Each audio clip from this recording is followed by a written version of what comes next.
Okay, great. So let's just quickly go over the exam to make sure yours was graded correctly and so you understand how the grading works.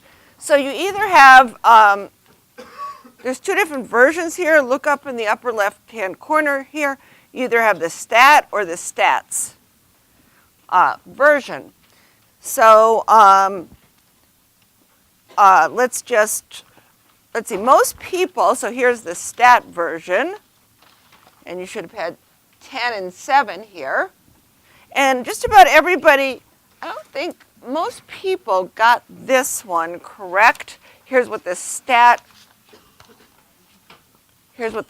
version looked like. You have a 4 and an 8 there.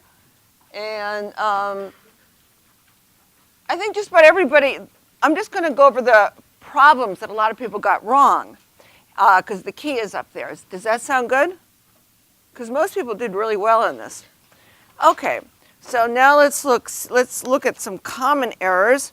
On this page, let's see, what were the common errors here? I'm trying to remember.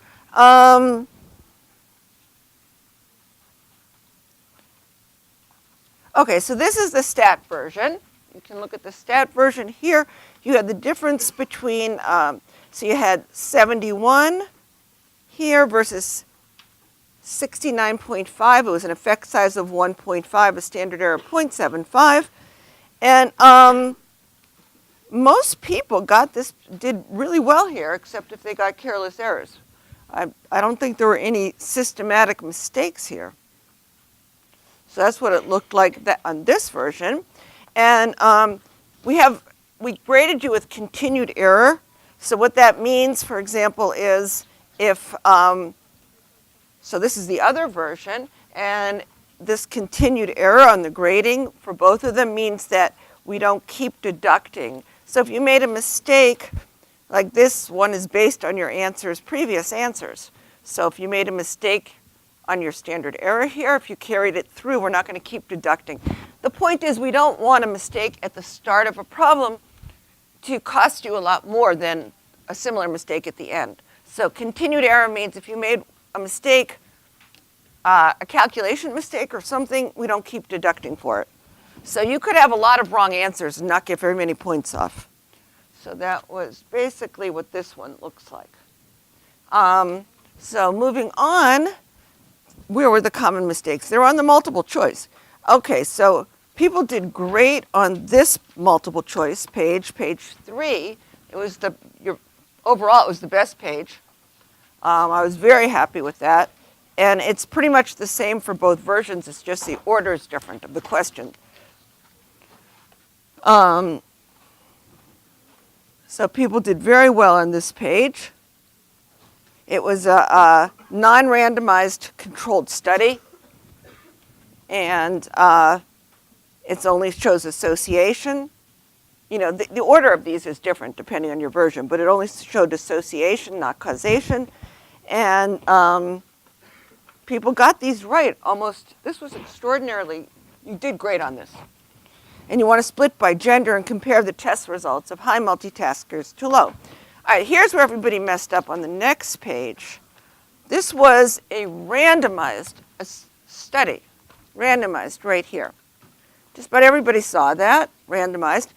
But that means it's strong evidence. A randomized study means that there was no systematic errors between the treatment and control group at the start of the study. No systematic so that you can conclude that since everything's the same until they start eating the peanuts, or don't eat the peanuts until they're assigned to that group, the treatment or the control, then you can attribute any responses at the end to be causal.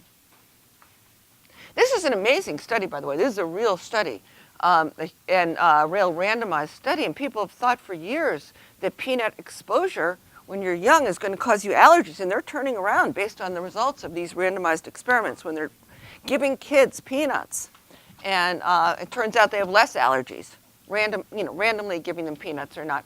So all those years of, you couldn't have peanut butter in school and you can't have peanuts on the airplane planes and all that, that's going to stop probably.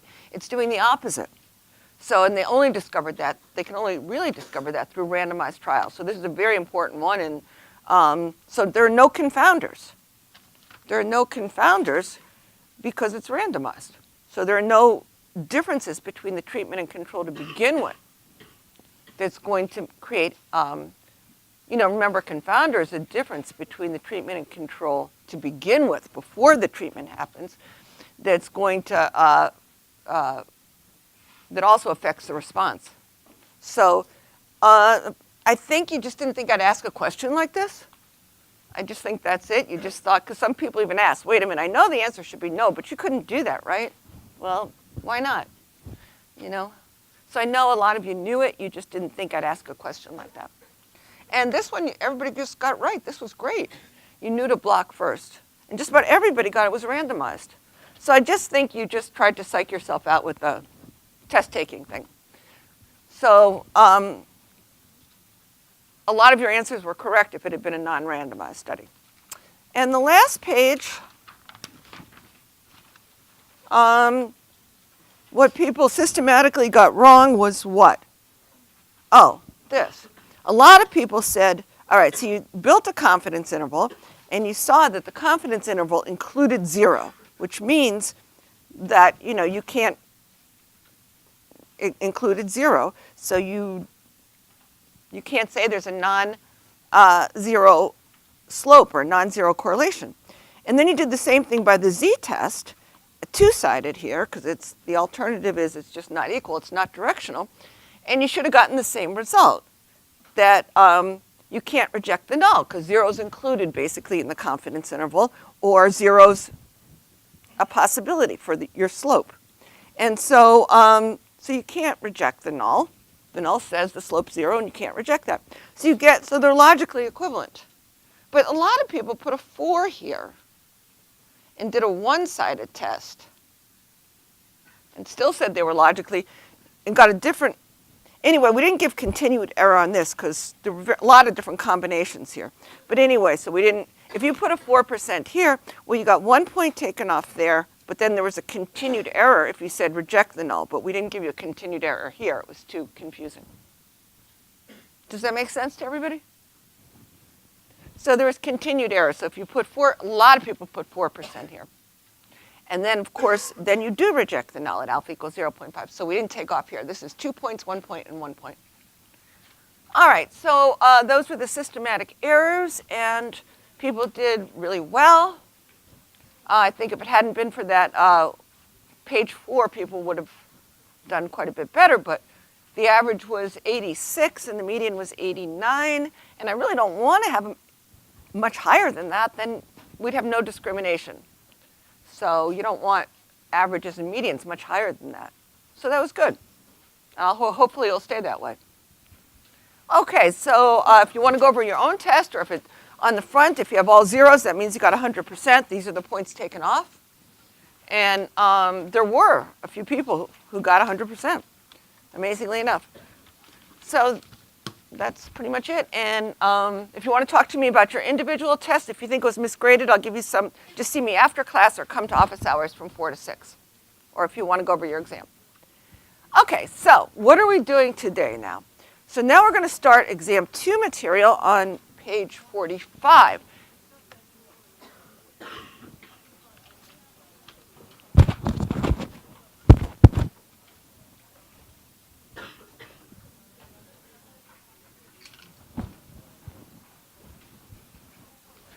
Okay.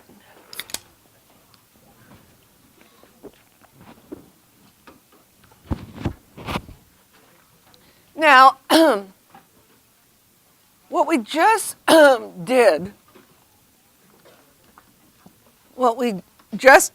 let's turn back a page. What you just did on your exam, the last question was what? You computed this Z and T statistics for testing whether there was some effect in a simple regression model. Simple means what? One slope, one predictor variable predicting one y. Okay, so that's what we ended up doing.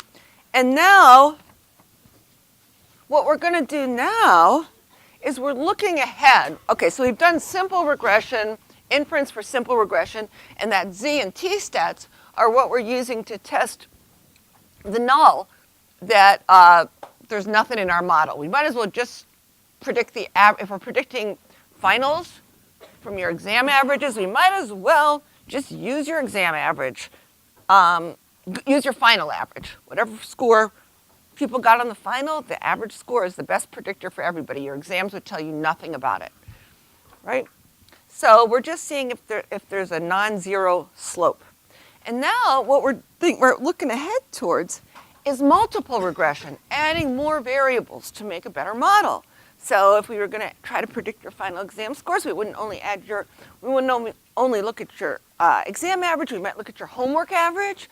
We might look at some of your lifestyle issues, like maybe how much you party or something. Maybe what major you're in. A whole bunch of different variables we could look at, right? So now we're going to need a different test statistic because we're looking at not just differences concerning one slope, how far our sample lands in one direction or the other from a zero slope, but different slopes. And some of them could be positive, some of them could be negative, so we need a way to assess the whole pattern of slopes and whether the model as a whole has how much predictive value it has.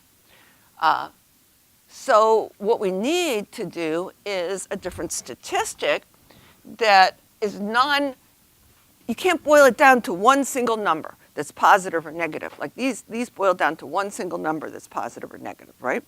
So we need a new statistic, and it's going to be a statistic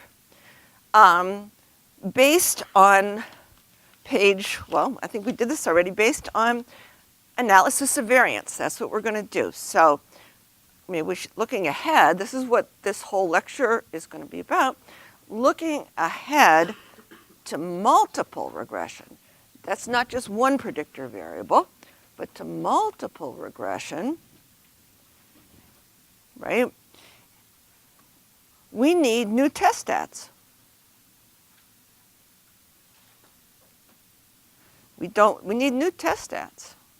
We can't boil it down, the difference between what we observe in our sample and what we expect, to one single sign number, one single sign difference, because there's going to be multiple slopes. And they could sum to zero. One could be positive, one could be negative, but they could have great predictive value. So we're going to look at the sum of squared differences. We're going to look at something called analysis of variance. So we need new test statistics based on, and that's what we're going to be doing, based on analysis of variance. We talked about that before, and how that R squared statistics features in heavily. So that was what we did on page 32. Remember, page 32, we can take a quick look back at it. And what we said was, okay, we're going to break down the variability, the variance of the y's, what we're trying to predict, into two parts. One that's going to be the strength of the model, and the other that's going to be the strength, measure the strength of the errors. And so that's what we're going to do. And so we're going to be looking at, basically, we're going to be looking at a signal to noise ratio. So the core of analysis of variance will be this ratio. We're going to look at this ratio of basically our signal or our model to our noise. So this is a signal to noise ratio, adjusted by the degrees of freedom for each, or model, which is a model to error ratio. Okay? And that's the core. This is the signal to noise ratio, or model to error ratio, is the core of analysis of variance, and of the two statistics we're going to be looking at, called the F-stat, which follows an F distribution, and the chi-square stat. Okay, So we can see how they work right now. I'm doing something a little bit unusual. I'm going to show you how they work right now by changing these two statistics, and if you square them for simple regression, the z squared is distributed as a chi-squared, and the t squared is distributed as an f. So we're going to look at it. We're just going to do exactly the same thing we've been doing before, but we're going to be, instead of using these statistics, we're going to use their squares, which are distributed as these two statistics. So we can see that's what we're going to do. So we can see how analysis of variance works, how these two statistics work now. By squaring, we can see how ANOVA, analysis of variance, works by squaring R, Z, and T-stats. Because for simple regression, one slope, because for simple regression, we can do this. For simple regression, we can just take these and square them, okay? For simple regression, if you square z squared and t squared, they're the same. Z squared and t squared are the same. This is just for simple regression. Are the same as what? As chi-squared and f stats. Okay? So we might as well do that. And so looking ahead to multiple regression, and that's, you can look at page 97, you can see how these stats look like when we do multiple regression. All right, now, so this is analysis of variance for regression. We're going to just, you don't have to do it for simple regression. You can just use the t and the t statistic we just used and the z, but I figured, it might be easier for you to understand this in the simplest case. All right, so analysis of variance provides a basic framework that can be used for all predictive models as long as certain assumptions, those 4 assumptions we talked about, are met.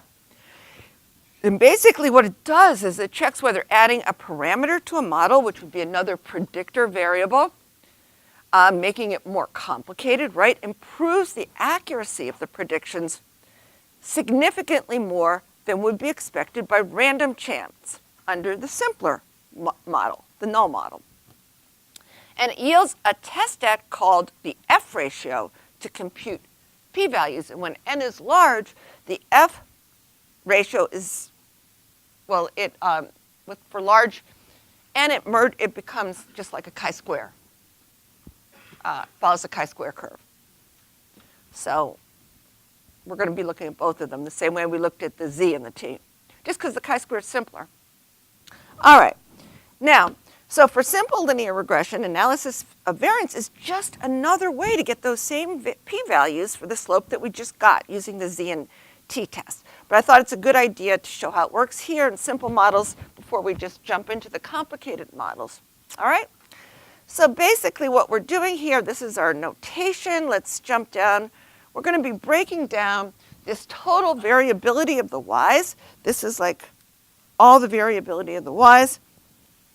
Right here, it's like the variance times n, so I'll just call it the variability of the y's, into 2 parts, right? One that's, the r squared, the model, and the error part. Okay, so it's r squared times the variability of the y's times 1 plus 1 minus r squared times the variability of the y's. Okay, so this is like the signal or the model, and this is the errors or the noise. So what are these, what's this notation here? This is saying, we're summing up y. We're taking each y and subtracting off the average, right? So if this was your final scores, and I was trying to predict them from some model, it would be each individual's final score that you get minus the average of everybody's final, right? And then we square those differences and add them up. If we then divided by n, it would be the variance, and then if we took the square root, it would be our friend, the standard deviation of the y's. That's what this is, sum of squares total. It's just the numerator before you take the average and before you take the square root. Then we're dividing up into two pieces.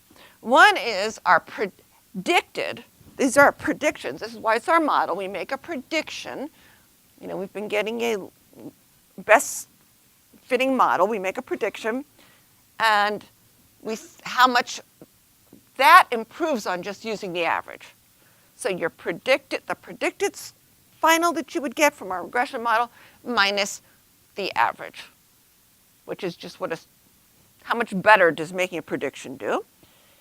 Plus, and you square that, the sum of the squares for that, that's called the sum of squares model. And then here's the sum of squares error, which is this is your observed, your actual minus your predicted. That's the error, or the noise.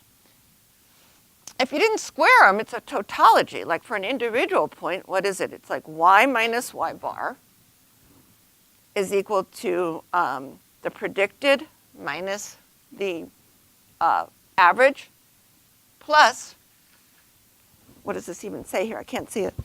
Plus y minus y hat. Okay, so you would see that you have here, you just say y minus y bar equals y minus y bar, and here this has a little hat over it. Basically, these two cancel out. Before you square them, it's a tautology, right? Because you have a predicted here and you have a minus predicted here. So it's just y minus y bar. So it's just a total. Now, it doesn't always work when you square them, of course.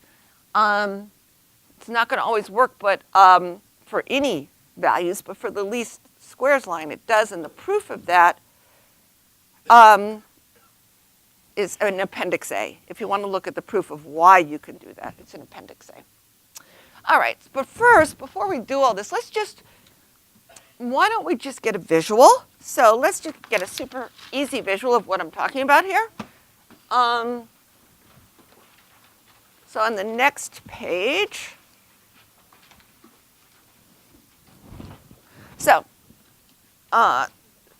we did this back on page 31. We said this was from the grades data, and we said the predicted final is, we got this least squares regression line based on exam averages. That's from our data set, the grades, based on 107 students. So there's 107 points here. And what do we have here? So we have, this is our model, this line here, so that's our model, and those are our predictions. The model predictions. Okay, and what do we have? So, so we have these, I just showed these three people, A, B, C, D, and E, right? This is what they actually got. So person A got is that point, then I guess B is this point, C, D, and E. E is right on the line. Wow, we made a perfect prediction for E. All right, so person D got, what did he get? Got a 92 on the exam and a 95. His actual final score is a 95, that.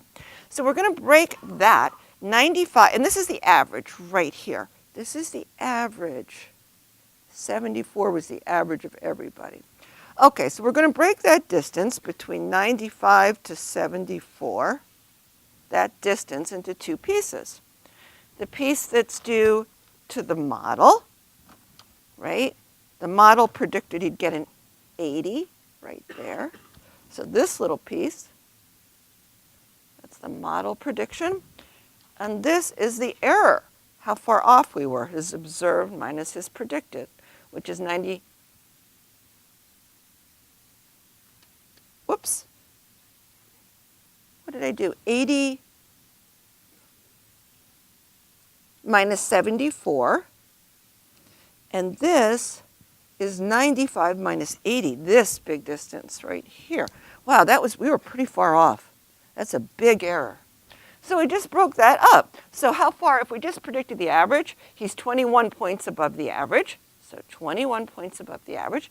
And we did 6 better than the average here, but we still have an error of 15. So that's what we're doing here.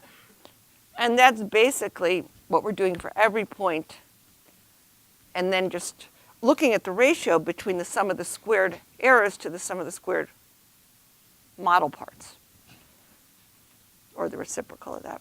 We can do that. Let's look at it for every point. All right, so for this one, this is the model, and there's no error. There's no error. So for this one, here's the model, this part, right? And our error, how far we're off is that. And we can do it for all of them. For this one, it's like that. Whoa, for this one, we predict in the opposite direction. Look what we did. We predicted down here. If we just used the average, we would have done better. So this is our error. So when we add those together, we'll get the distance. They're on opposite signs. So basically what we're doing is we're comparing the yellow parts, but the thing is if you just added up the yellows, you'd get 0, and added up the blues, you get 0. So you have to do the sum of the squared errors. We can see this. Why don't we do a little example with just 3 points? Just a little example with 3 points, and you can see what I mean. And stop me if you have any questions. And this is just like your homework. I posted your homework, so you're going to have a problem just like this in the homework, but of course with 3 different points. I just think it might help you if you went through it. All right, so we're just going to do the same thing here. And let's see. Let's illustrate how this works with this super simple example, just 3 points. Suppose we draw a random sample of n equals 3 from a large population. And here's our 3 points. 1, 1, 2, 6, and 3, 5. All right? And we want to see if the population, we're doing the best fitting line through these 3 points. We did that, and let's say we got this. We got the best fitting line that minimizes the sum of the squares errors for these 3 points is this. Our prediction is equal to 0 plus 2x. All right? So that is the best fitting line through these 3 points. So that means that, so for 1, we're just going to multiply it by 2, so this should be 2. And then for 2 times, this 4 is our prediction. And here, 3 times 2 is 6. So this is our prediction. All right, so we've got those points. And now, what are we going to do? We're going to look at the variability here. So basically, we're going to break it into our model and our error right here. All right.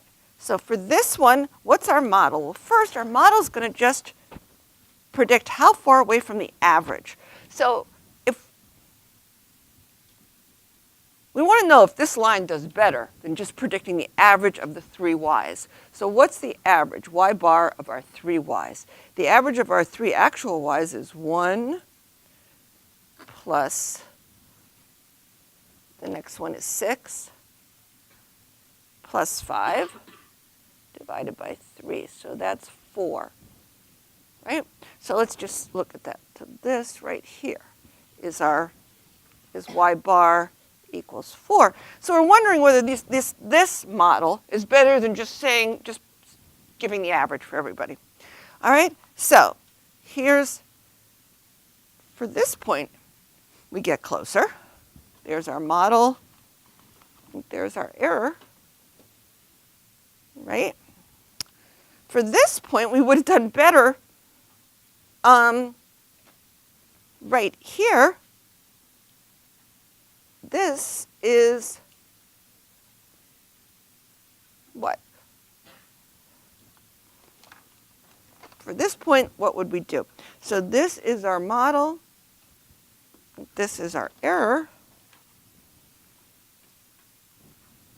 And for this point, we just have error. Our model predicts the same thing it's just error, that same error. Okay, so that's what we have. Now, so let's just do this, and we'll see how it works out, and we can do it together. This is just working out the, what points do we have? We have the 3 points, the 3 y values, which are what? It's 1, 6, and 5. So 1, 6, and 5. And what I'm going to do for all of those is just subtract off the average. So that's -4, -4, and -4. Before we square it, look what happens. I say they'll sum to 0, right? So they will. You'll get -3. Here you get 2, and here you get 1. And they sum to 0. But we're going to square them.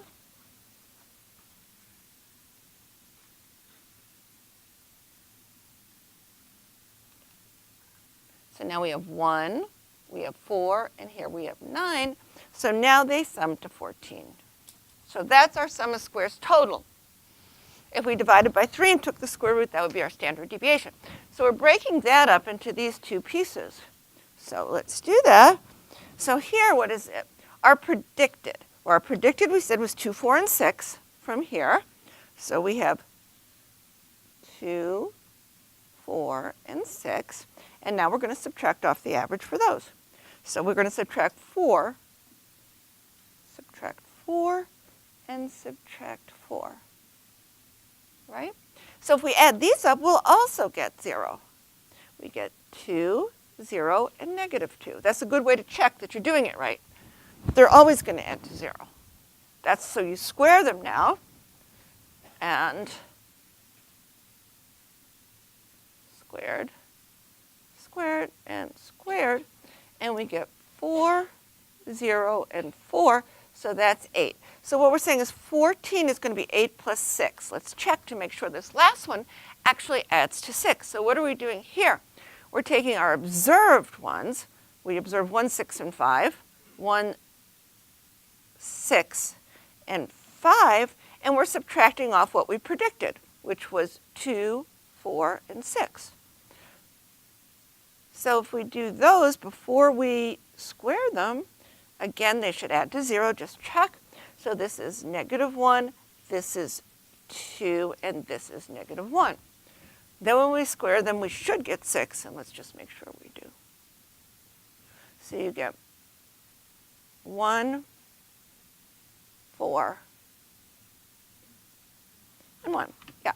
Okay, so that's the idea. Of course, if we had a lot of points, that would be extremely, extremely tedious to do. And I won't give you more than 3 points to do it. You will have to do that. You know, probably on an exam I might give you that too. I just want to make sure you know how to do that. But I'm not going to give you more than 3 points. All right? That would just be too annoying. I used to have to do that. I remember I was given like 11 points or something. It's just too much tedium. All right, so questions on that. So now, a handy way to illustrate how the sum of the squares are partitioned is this analysis of variance table. And what it's going to do is going to partition up the sum of squares total that we just figured out, 14, into 2 parts. Okay, we can just put it here. We've already done all the work. So this is going to be, this is equal to 8, this is equal to 6, and they add up. And now we're going to compute this F ratio. And what is the F ratio? Well, we're going to divide, we're not paying any, okay, so we're going to divide each one of these by their degrees of freedom. So for these, the degrees of freedom is n minus 1. This is just, this is for, look what this is. We're just, we're just taking the variance, the variability of the y's from their average. So if you know however many y points you have, if you know n minus 1 of them, the last one's determined because they have to sum to 0. So we're just n minus 1 is the number of degrees of freedom when you're looking at the variability around an average. That's all we're doing. Remember, with like if you're trying to if you use the T-statistic to estimate an average and then the variability around it, you divide by n minus 1 instead of n to figure out that standard deviation. So the total variability, the degrees of freedom, is n minus 1. So that's, in this case, we only have 3 points. 3 minus 1 is equal to 2. And then these degrees of freedom for the model and for the errors are going to sum to that. So we've looked at this before. For simple regression, we saw that it's n minus 2 is the number of degrees of freedom for the errors around the regression line. And because 2 points basically determine a line, so you could subtract the first 2 off. So n minus 2, it's n minus the number of parameters. Okay, why am I saying it this way? Because I want to get you ready for when we add more parameters. So a parameter is just the population parameters are estimated by our sample statistics. So we're estimating, when we estimate the regression line, we estimate 2 parameters. The intercept is 1 parameter, and the slope is another. Okay? So it's, this is n minus the number of parameters. We have 3 points minus 2 parameters, so that's where we get 1. And then our model is the number of parameters minus the intercept, basically. Because this is already, you subtract off sort of the average, you can get, it's like subtracting off the average, you just want variations around it. So it's the number of parameters minus your intercept. So it's basically how many slopes you have. So in this case, we have 2 parameters minus 1 equals 1. But the degrees of freedom is just how many parameters are in your model besides the intercept, because you can subtract off that intercept. You're just looking at variation around that. How much is explained beside that. So it's the number of slopes in your model. So here it's 1. So they have to add up. All right, and then what you do is you divide your sum of squares model by the degrees of freedom. So this would be 8 divided by 1, and this is 6 divided by 1 in this case. And then your F-statistic is 8, would be 8 over 6, which is 1.33. That would be, and we were going to look at that statistic and see if it's significant. We could do that. It's not going to be significant. Look how much error we have. We only have 3 points. So why don't we do that later?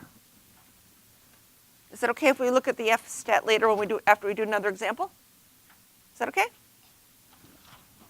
All right.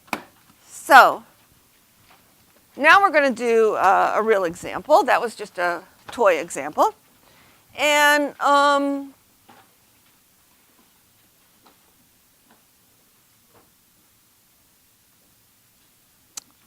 this is the same example we did on page 42. So this we did already on page 42. We can look back at it. It's this example. And we got these. We used this to get a Z and a T. And we concluded that we don't have enough. We were testing whether drinks has a negative correlation in the whole population. We saw within our small sample that the slope was negative. It was a correlation of negative 0.2. And when we do these statistics, we saw that we can just use R and N, right? And we got these 2 statistics. And for both, then we got p-values based on them. So now what I'm going to do is just going to do the same exact thing using analysis of variance. And you'll see that we get how these p-values relate. Okay? We'll see how these statistics relate and how the p-values relate. So and we'll get the same conclusion. So let's just do the same problem.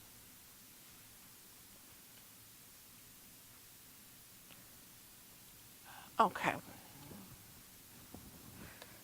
So I don't want you to get all tangled up in this.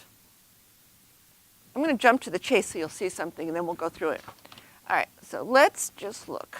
This last page here, I want to show you something. This is where I'm heading, because I think you're going to get tired, with all these.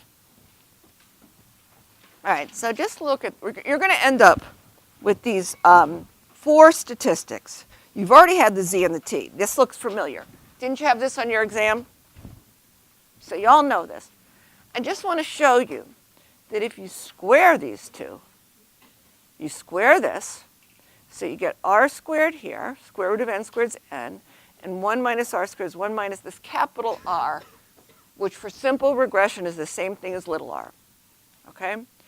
You get this chi-squared statistic. And then let's look at the T and the F. So if you take your T-stat that you looked at, that we did before, and you square it, you see you get this r squared over 1 minus r squared. That's that signal to noise ratio. And then you multiply it by n minus 2.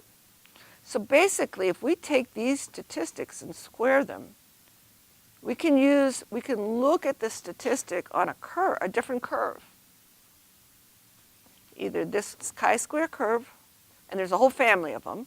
You'd look at it for one slope, 1 degree of freedom, and it's just like in fact, this curve is the square of, it's the normal curve squared.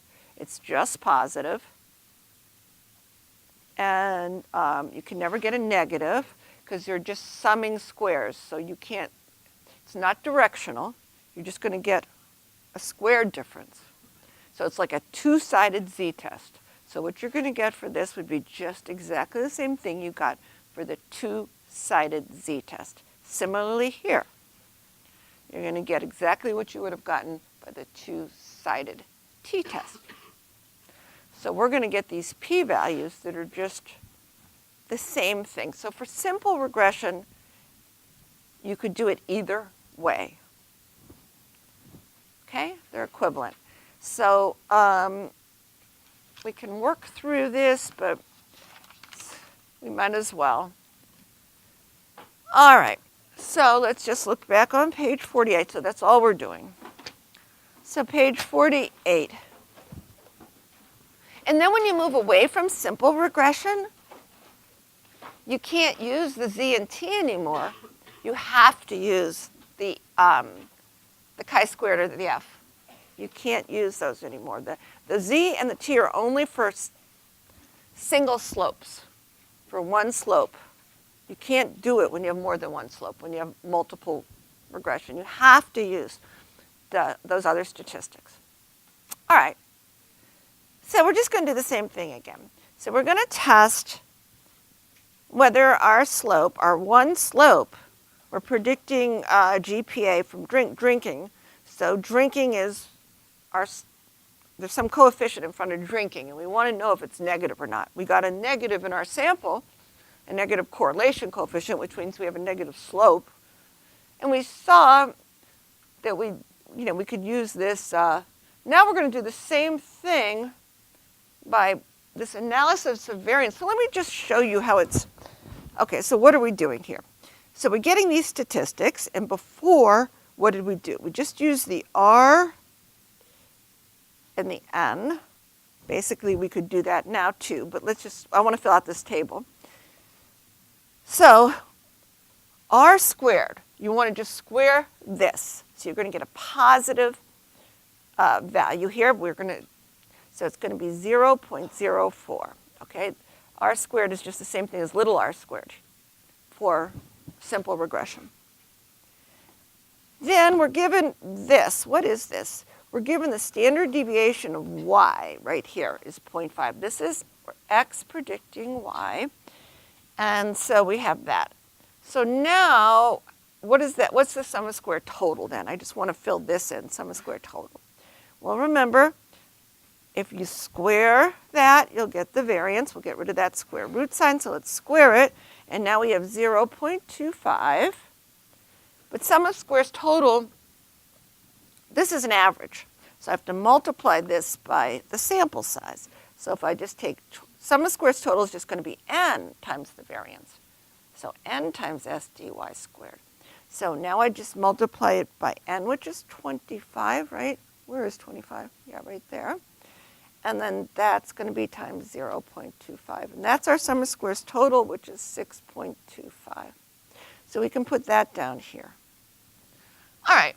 So now we can pretty much fill out the rest of this table just because I gave you this standard deviation and I gave you this r squared.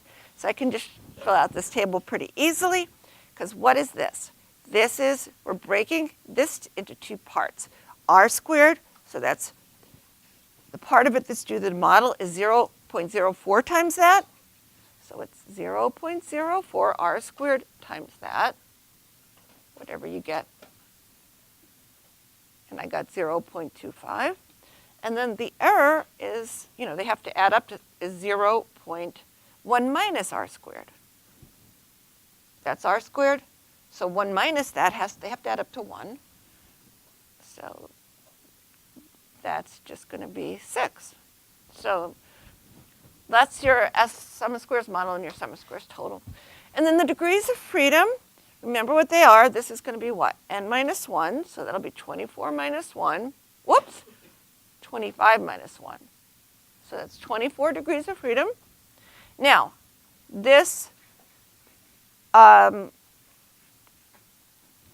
have one slope. It's all your parameters in your model, which are 2 parameters, but you subtract off that intercept. So it's 2 minus 1. And so you just have one slope. And now you know that has to be 23, but you know that's also n minus p. That's 25 minus 2. This is just like what we did for the t. All right, so we've got that. And they add up. And now what do we do?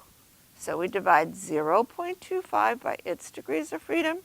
And here we divide 6 by its degrees of freedom. And then you get this F ratio, which is 0.25 divided by 1 over 6 divided by 23, right? That's the same thing as 0.25 divided by 6 times 23. It's really the same as what? It's really the same as r squared. Watch, it's the same as this. This is r squared times the 6.25. That's how we got the, right? Divided by 0.96. This is how we got the 6 times 6.25. See, that just crosses out. So it's r squared over 1 minus r squared times 23 over 1. Right? So it's that same statistic. All right, so we should get that statistic. I'm just going to do it down here.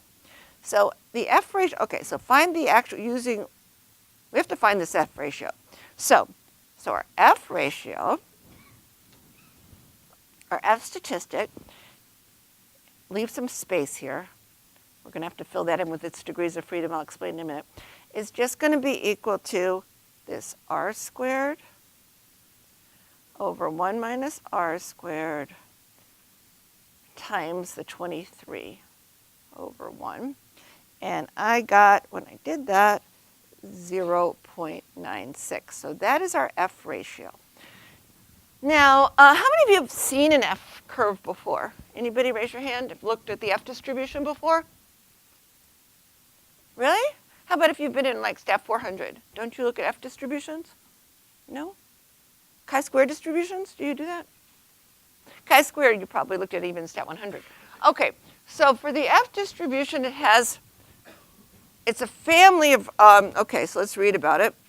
So the F ratio follows the F curve, and it has 2 sets of degrees of freedom. One for the numerator, for the mean square model, that's right here. So that would be 1, and 1 for the denominator, for the mean square error. Okay? So this, we'd have to look at the F curve for degrees of freedom 1 and 23 and compare this. So compare this. So this is, how do we figure this out? This is n minus p, and this is p minus 1. We have one slope, so that's 1. And compare that to a critical value. Why don't I just show it to you on the computer first, and we'll get the actual p-value. All right, so we'll get the p-value if we do that.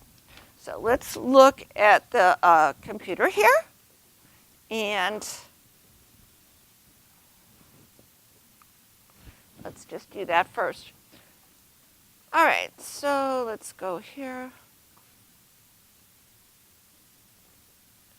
The F distribution. All right, so degrees of freedom in our numerator is 1. Degrees of freedom in our denominator is 23.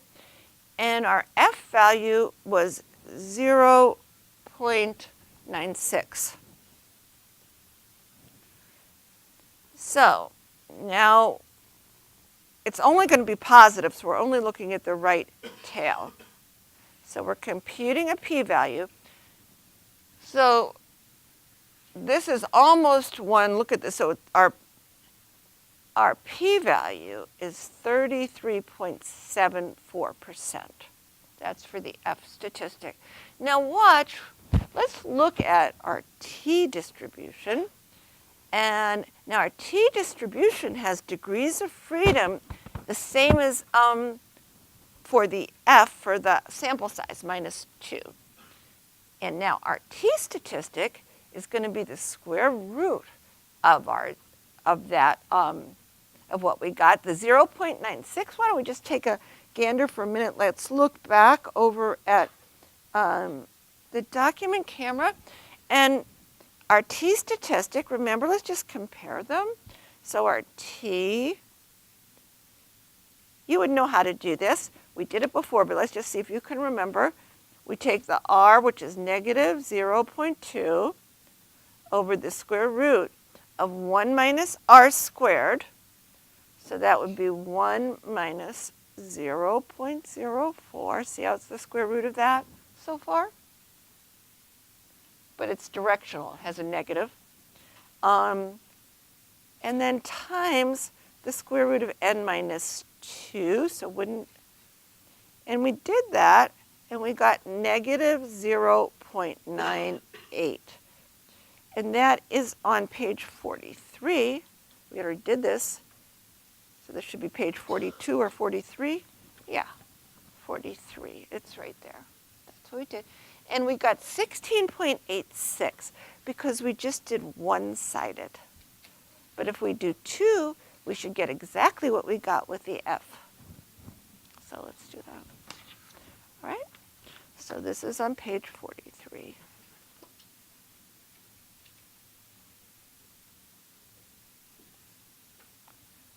All right, so now we're going to look, and it has, so we'd look on the T curve with 23 degrees of freedom and see how, so these two, if we squared the T, if we squared that, we'll get the F. All right, and our p-value for the one-sided T should be half of what we got. 33.37. So let's check it out. So we'll go back here. All right, and so our value is negative 0.98. And now we're going to look at it was the left tail we were looking at, because we thought it would be negative for a one-sided, and so we'll compute our p-value, and it's 16.86. But now, let's just say we did both tails. So we'll do 2 tails. We should get exactly the same thing, 33.73. So a 2-sided t-test is just like the F-test. So let's write that down and go back to the document camera. All right, so we'll do that. So what does the question ask us here? Find the actual value using the p-calculator. We just did that, and we saw 33.79%. How does this compare to the p-value we got from the t-test? Well, it's twice as big. So 33.79% is equal to 2 times the p-value we got for a one-sided t-test.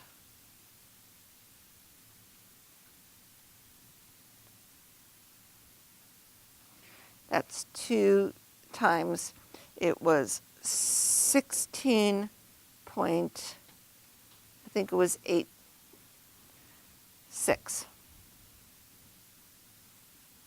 Okay? And it would be the same as for a two-sided. Any questions on that? All right. So I didn't even give you any iClicker questions or anything yet. Are we almost done? Yes, we're almost done. I'll just ask you an iClicker question at the end. So this is the F ratio. All right. So the F-stat yields a more precise p-values for small n, but this difference becomes negligible as the sample size increases. So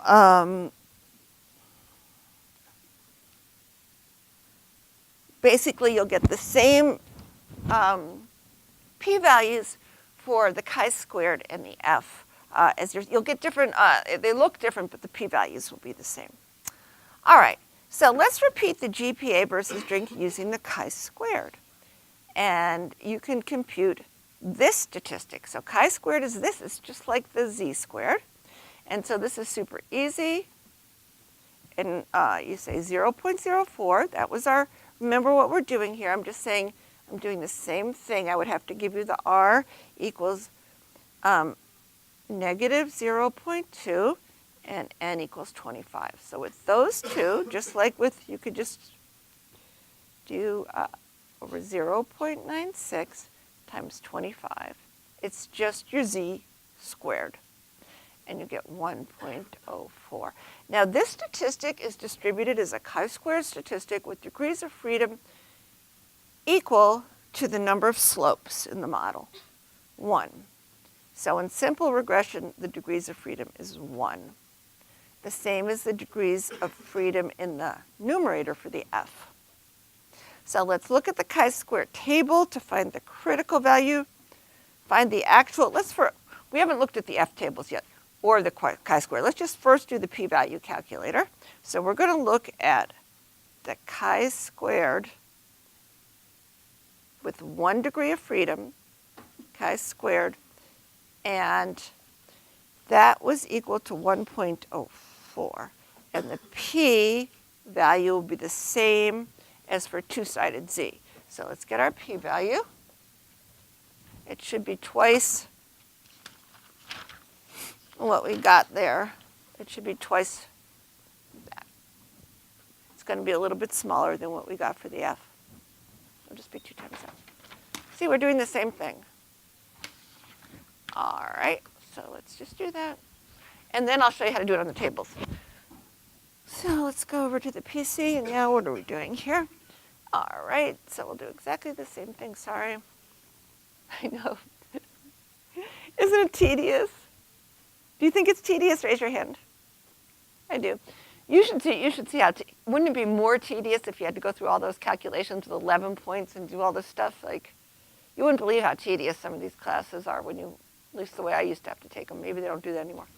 All right, so now we will go to the chi-square distribution, which is a nice distribution. It's really just the sum of squared z's. So in this case, it's exact chi-square with 1 degree of freedom is exactly like z squared, like our normal curve squared, our normal curve squared. All right, 1 degree of freedom, and our chi-square test was what? 1.04, and you will see 1. And what do we get? Yep. See? Do you understand why it's just like the, can you see that like the normal, it's really piled up here. Imagine all the normal, the z-scores, all the negative ones squared, the normal distribution squared. Everything between 0 and 1, when you square it, is going to get smaller. So there's a huge pile up here. There's going to be no negative values. And so this is what it looks like. As you get more degrees of freedom, more slopes, it's going to look more symmetrical. For example, look, if we change this, I just want to say you'd probably get about 100. See? It's centered around its degrees of freedom, so. But for just one,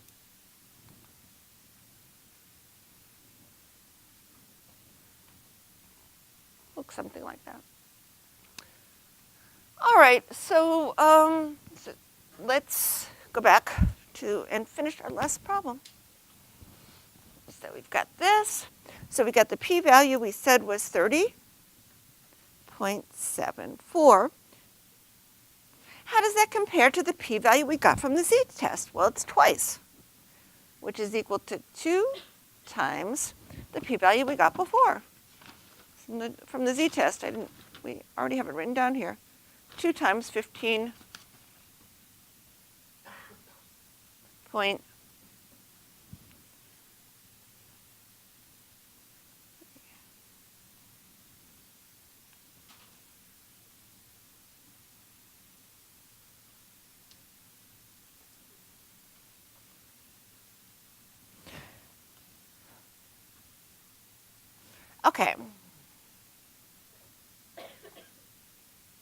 Okay, so the point is this. You have all the tools to do analysis of variance using just r squared and 1 minus r squared via the chi-square of the F-test statistics, instead of the corresponding z and t-test.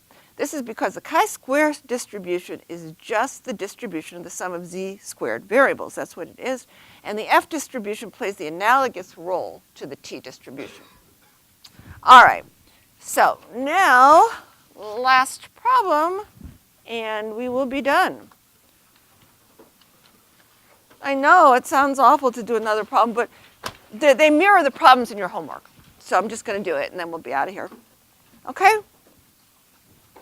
So we're just predicting your finals from homework for 107 people. So this is X and this is Y, and we want to test whether that slope is non-zero in the whole population. Pretend it came from a much wider population. So I'm giving you this, so I just want to show how you can do this with just this, and it won't take us long. All right, so we have this, and we have n equals what? 107. All right, so r squared is going to be 0.16, and SST will just be what? 107 times the standard deviation for the y's, 10.3 squared. So I did that, and I got 11,351.63, and that goes down here. We're just going to go through this fast, because you know what you're doing. It's just, all right. Now, we have to break it up, and just going to multiply that by what? By 0.16. So we're going to take this is going to be 0.16 times the SST, and this will be 0.84 times the SST. So you're just going to do that. I'll just tell you what I got. And for here, I got 9535.37. Of course, they add up to that. Now, degrees of freedom, why don't we should do an iClicker test for this, right? So how about, no, I'll just ask you if you're here or not. We don't want to waste time, okay? Is that all right? I'm just going to ask you if you're here or not, and just do it on the basis of that as soon as we finish. So this is 106, 107 minus 1. There's one slope still, and these have to add up, so that's 105, right? Now you divide these through to get it. So I got, obviously that's still 18, that divided by 1, and this divided by 105. When I did that divided by 105, this I got 90.813. And then my F ratio is just the ratio of those two. So it's 1816.26 over 90.813, and I got 20 there. All right, obviously I could have done the same thing this way. It's kind of silly to have gone through all that. You could have done the same thing as what? I mean, I could have just, it's the same thing as 0.16 over 0.84 times 105 over 1. That's going to give me the same answer. So this mean square error, like the root mean square error, is just the square root of that. So the square root of this I got is 9.53. Now I'm going to show you how to look on the table. All right, so we want to compare this F-stat that we got. This F-stat is equal to 20. And now we want to compare it. I'm going to show you how to read the F table. We want to compare it to the critical value of F with what? Degrees of freedom 1 in the numerator and 105 in the denominator. And we have to do that at some significance level. Let's say alpha equal to 0.5. So how do we do that? So let's look at how to do it. I explain how to do it right at the end of this chapter. So let's look at page 54. So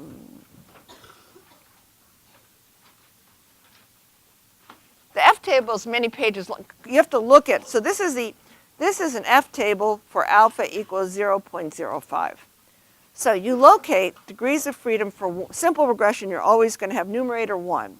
So now I just have to find degrees of freedom denominator, and we had 105.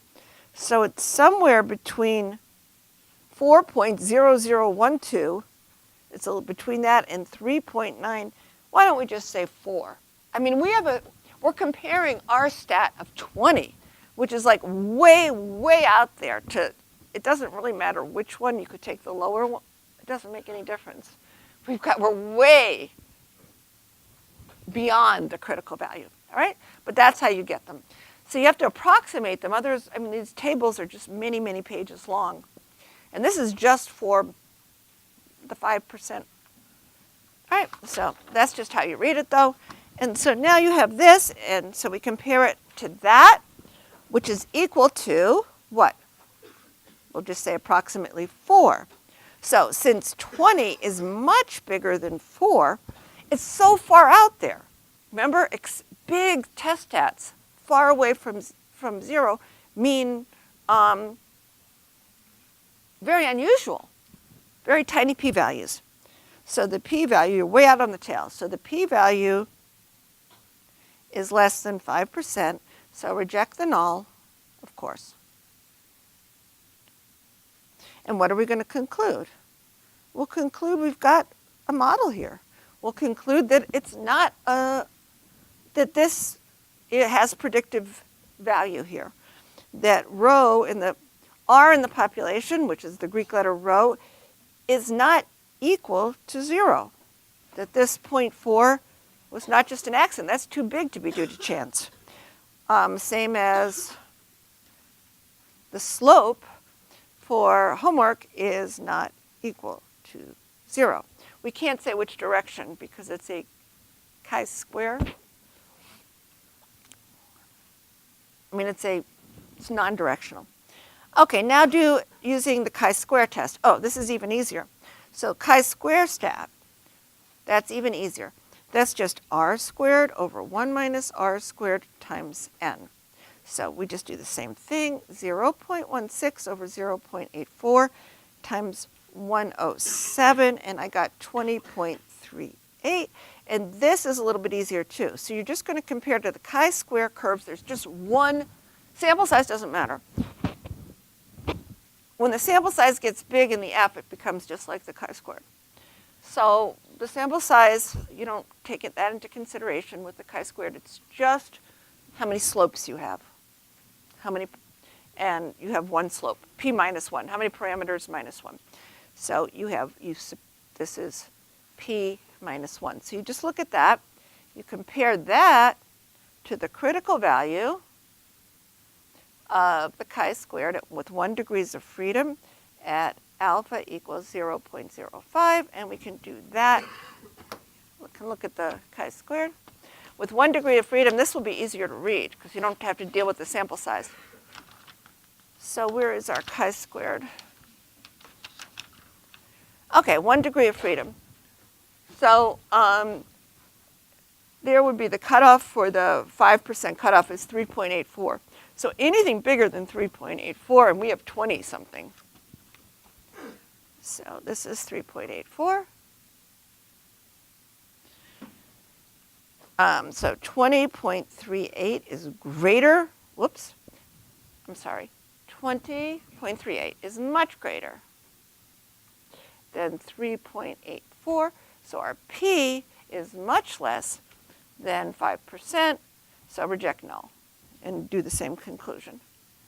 All right, let's just do one quick eye clicker, and then I just want to tell you that I posted the homework that's due Monday, and also I posted, there's 2 bonus R's that I posted. If you want to start doing fun R problems, they're really pretty easy, they're fun.